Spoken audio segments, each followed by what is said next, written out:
Chapitre 2. Dans les ténèbres. Il y eut d'abord la lumière, puis la douleur, comme si on lui avait jeté des brandons enflammés dans les yeux. Instinctivement, Daniel ferma les paupières, se protégea avec ses mains, redoutant un deuxième flash. « Arrête !» gémit-il. « Espèce de crétin !» cria Aurélia furieuse. « Mais qu'est-ce que c'est cette plaisanterie idiote ? Allume, Michel !» gronda la voix de l'archer. Julien Boudeur remballa son appareil photo.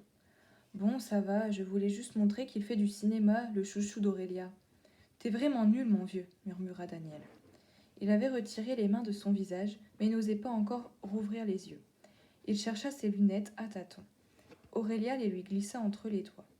Daniel les remit et desserra les paupières. « Je crois que ça ira, vous pouvez rallumer. » Il y avait eu des murmures indignés ou amusés après l'explication de Julien, et ce fut brusquement le silence. « Qu'est-ce qu'il y a » s'étonna Daniel, vaguement inquiet. Il sentit une petite main serrer la sienne. Il devina que c'était celle d'Aurélia. « C'est allumé, Daniel » fit la voix de l'archer. « C'est pas vrai » cria Daniel d'un ton lamentable. Il ôta ses lunettes. Aussitôt les braises se rallumèrent dans ses yeux, et il baissa les paupières, pressa ses mains dessus. Julien blêmit. « C'est de la blague, dis. Daniel, tu veux me flanquer la trouille ? Tu as réussi. Arrête » bredouilla-t-il paniqué. Daniel renifla. Il avait commencé à pleurer de douleur et de désespoir, et même ses larmes lui faisaient mal. « Je ne vois rien, c'est tout. Je m'en fiche de toi, je ne vois rien, rien. » Il n'avait pu s'empêcher de hurler. « Allez chercher Karine, vite !» ordonna l'archer. « J'y vais » proposa Julien, se levant prestement, incapable de soutenir le regard accusateur des autres, et il galopa vers l'infirmerie. Marielle regarda avec inquiétude son fils qui tâtonnait à travers le salon, les mains tendues pour ne pas buter contre les meubles ou les murs. Les yeux de Daniel étaient recouverts d'une bande de gaz. Karine, l'infirmière du collège, l'avait accompagné aux urgences, puis avait appelé sa mère pour qu'elle les rejoigne. Un interne s'était occupé de Daniel, expliquant que ce n'était pas trop grave, qu'il verrait à nouveau, mais à condition de rester dans l'obscurité totale pendant quelques jours. Et zut, fit Daniel en se cognant contre un fauteuil. « Tu devrais te reposer, conseilla Marielle. « Non, je veux d'abord me repérer un peu, que je puisse au moins aller aux toilettes tout seul quand tu ne seras pas là ce soir. »« Mais tu plaisantes ? Je reste avec toi ce soir, » se récria Marielle. « Comment pourrais-je… » ?»« Pas question, » interrompit Daniel. « Tu ne peux pas rater ta pièce. »« Oh, ne t'inquiète pas pour ça. Jacques prévoit toujours une doublure pour les rôles principaux. » Daniel était catastrophé. Il pensait avoir agi intelligemment en refusant de rester à l'hôpital malgré l'insistance de l'interne et de sa mère. Il s'imaginait qu'elle préférerait le savoir douillettement installé dans leur appartement. « Mais de toute façon, les soirs où tu aurais joué, je serais restée seule. »« Je sais, » fit doucement Marielle. Et Daniel sentit sa voix qu'elle était très émue. « Je me dis que je n'aurais peut-être pas dû accepter ce rôle. Je ne m'étais pas rendu compte. » Daniel ouvrit les bras, sa mère le serra contre elle très fort et très tendrement. « Maman, je n'aurais pas peur, je te jure. J'avais tout prévu, tu sais. Ma musique, mes bouquins, et puis j'ai 11 ans. Mais Daniel, ce soir, tu ne peux pas lire ni… Je sais mieux que toi. Mais je sais aussi que tu ne peux pas rater cette première. Tu as trop travaillé pour laisser tomber maintenant. Je me débrouillerai, ne t'inquiète pas. Je me coucherai tôt, et demain, tu me raconteras tout, les applaudissements, les bouquets de fleurs qu'on t'aura offerts. Et si je demandais à quelqu'un de venir, Aline ou la mère de Franck ? Oh, si on connaissait mieux les voisins. Pas question, je préfère être tout seul. D'abord, Aline sera au théâtre comme tous tes amis, et la mère de Franck est trop crampon. Elle me raconterait sa vie toute la soirée, et je ne pourrais même pas me coucher. » Daniel devina le sourire de sa mère. Elle connaissait pertinemment la mère de Franck, l'un des meilleurs copains de Daniel. « Écoute, maman, reprit Daniel, ne me fais pas le plan de mère poule. Je vais me débrouiller, je te jure. Zut, j'aurais dû rester à l'hosto, tu n'aurais pas eu tous ces scrupules idiots. Non, je crois que j'aurais eu encore plus peur. Excuse-moi, je ne suis pas à la hauteur ce soir. Et si j'appelais ta grand-mère ? Cette fois, Daniel éclata de rire. D'abord, elle ne ferait pas 100 km le soir pour t'aider. Et si elle le faisait, elle passerait la soirée à me dire que tu aurais dû épouser Georges ou Tartampion, qui est banquier. Ça au moins, c'est un métier sûr. Et pas un saltimbanque qui… Marielle embrassa vivement Daniel. Et pas un saltimbanque qui m'a plaqué en me laissant un merveilleux gosse comme toi. Tu veux manger ? On se fait une pizza ? Je te laisserai des fruits et du chocolat à côté de toi. Ça ira ? Vrai ? Vrai. Il avait tenu à accompagner sa mère jusqu'à la porte. Il voulait lui redire de ne pas s'inquiéter, lui souhaiter bonne chance. Puis il avait parcouru lentement l'appartement. Il avait déjà fait plusieurs fois avec sa mère, mais il voulait s'habituer seul. De nouveau, il se dit qu'il allait rester à aveugle. Mais non, l'interne lui avait affirmé que tout s'arrangerait en quelques jours. Il se traita de lâche, pleura en butant contre un meuble. Depuis qu'il ne voyait plus rien, tous les sons résonnaient étrangement fort. Les voitures sur le boulevard Blanqui, les tuyauteries de l'immeuble et même le bruit de ses pas. Le téléphone sonna à 2 reprises. Il lui fallut un temps infini pour atteindre l'appareil. La première fois, c'était Aurélia et il fut heureux d'entendre sa voix. La deuxième fois, c'était Julien.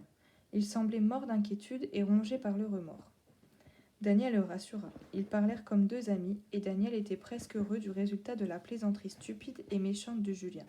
Ils se jurèrent une amitié éternelle.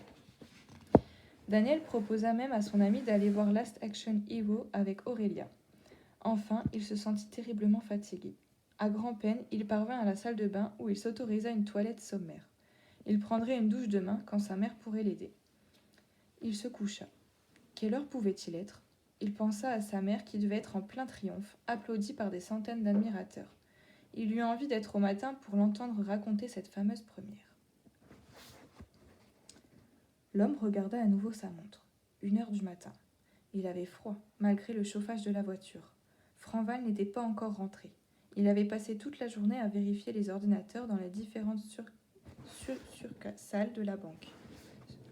L'homme attendait là depuis 7 heures du soir, l'heure à laquelle Franval aurait dû rentrer. Il avait d'abord prévu de lui demander un entretien pour savoir s'il avait réellement remarqué quelque chose d'anormal. Il voulait lui laisser une chance. Mais après quelques heures de réflexion dans sa voiture, il était décidé à ne pas courir de risque. Il espérait seulement que Franval n'était pas déjà en train de tout raconter au grand patron. Brusquement, il se souvint que Franval devait aller au théâtre ce soir-là, voir une nouvelle pièce. Un de ses amis lui avait procuré une invitation pour la première. L'homme se racla la gorge. Il aurait pu y penser plus tôt. Cela lui aurait évité d'attendre pour rien. Quoique, Franval aurait pu changer d'avis et rentrer directement chez lui après son travail. La pièce avait été un triomphe. Il y avait eu une dizaine de rappels et Jacques lui avait glissé à l'oreille qu'ils étaient surtout pour elle. Mais maintenant, Marielle n'avait qu'une envie, rentrer chez elle, vérifier si Daniel dormait sagement. Elle avait un peu honte de l'avoir oublié pendant la pièce. En effet, dès la première réplique, elle n'avait plus pensé qu'à Emma, son personnage. « Je suis fatiguée, murmura Marielle. Je préfère rentrer. » Jacques Martial la retient par le bras. « Pas question. Tu es la reine de la soirée. Tu viens avec nous. Je tiens absolument à te présenter à Morel. Il cherche une comédienne pour un film. J'ai lu le scénario. Tu serais parfaite dans le rôle principal. Allez, viens. » « Jacques, je t'en prie, mon fils, et je te filerai le numéro d'une baby-sitter. Viens. » Christian Franval se gara sous le métro aérien. Il avait la flemme de rentrer sa voiture au parking. Il était ravi de sa soirée. La pièce qu'il avait vue était excellente et la comédienne qui jouait le rôle principal était parfaite. Il lui semblait la connaître. Peut-être l'avait-il vue dans un film ? Il avait ensuite dîné dans un bon restaurant avec des amis qui avaient adoré la pièce eux aussi et il avait presque oublié ses soucis. Il lui revint en force. Il voulut les chasser en pensant à la jolie comédienne qui jouait le rôle d'Emma. Un léger bruit de pas se fit entendre derrière lui alors qu'il verrouillait sa voiture. Quelque chose le réveilla. Daniel mit quelques instants à comprendre ce que c'était. Un cri, un tout sautement bizarre qui se termina par une note suraiguë, et puis des râles qui résonnèrent dans le silence de la nuit. Machinalement, il alluma la lumière. Ses yeux se mirent aussitôt à pleurer. Il les ferma et, comme les râles s'accentuaient, il se leva lentement. Il se dirigea vers la fenêtre à tâtons, sortit sur le balcon et rentra aussitôt, surpris par le froid. Il se rendit compte qu'il n'avait pas fermé les volets. Les râles s'étaient arrêtés net, mais la toux continuait. Daniel eut très peur. Quelqu'un était peut-être blessé. Il se demanda ce qu'il devait faire. Il voulut appeler, mais il se ravisa. Il ne savait même pas quelle heure il était. L'homme avait donné plusieurs coups de couteau, espérant qu'au moins l'un d'eux serait mortel. Il n'avait pu s'empêcher de tousser encore, et une lumière s'était allumée dans l'immeuble d'en face. Un gamin était apparu sur un balcon. L'homme s'était aussitôt rejeté en arrière, derrière un pilier, entraînant avec lui le corps inerte de Christian Franval. Il devait s'empêcher de tousser à nouveau et s'étouffer presque. Le gosse était vite rentré dans l'appartement. L'homme avait laissé tomber le corps de sa victime et s'était précipité dans sa voiture. Daniel entendit une voiture démarrer. C'était stupide, il avait trop d'imagination. Il n'était pas dans un polar. Il n'avait qu'à se recoucher et dormir. Il devait déjà être très tard. Il n'y avait jamais personne dans le quartier la nuit. Mais si quelqu'un souffrait, là, dehors, à quelques mètres de lui? Daniel rassembla tout son courage et tâtonna jusqu'au téléphone. Il compta et recompta les touches, composa enfin le 1, puis le 7. Excusez-moi de vous déranger, monsieur, mais je crois qu'il y a quelqu'un de blessé en bas de chez moi. Enfin, je ne sais pas trop, j'ai entendu des cris. L'inspecteur Malus, que ses amis surnommaient Bonus à cause de ses succès et les jaloux l'antillaient parce qu'il venait de Fort-de-France, leva les yeux au ciel. Encore un gosse en mal d'aventure palpitante. Cela lui était déjà arrivé et le surprenait toujours. Depuis 2 mois qu'il était à Paris, il n'avait eu droit qu'à de petites affaires minables et il lui tardait de s'atteler à un vrai crime. Prouver qu'il méritait son surnom d'inspecteur Bonus. On devrait interdire tous les Rambo et Terminator aux gosses de moins de 20 ans, soupira-t-il en s'adressant à un agent à côté de lui. Pourquoi tu crois qu'il y a quelqu'un? T'as rien vu? Fit-il dans le téléphone. Je ne vois rien. J'ai eu un accident et je ne vois rien. Mais j'ai entendu un cri. C'est ça qui m'a réveillée. Je ne voudrais pas vous déranger, mais... La voix était fragile, comme mouillée de larmes et de peur. L'inspecteur Malus se radoucit. Après tout, ce n'était peut-être pas un gamin hystérique. Et tes parents, pourquoi ne les as-tu pas appelés? Maman est encore au théâtre. Je veux dire, elle est comédienne et c'est ce soir la première. Et mon père, je ne le connais pas. Les derniers mots n'étaient qu'un murmure. On vient, petit. Donne-moi ton nom et ton adresse. Le policier nota soigneusement les indications du gamin.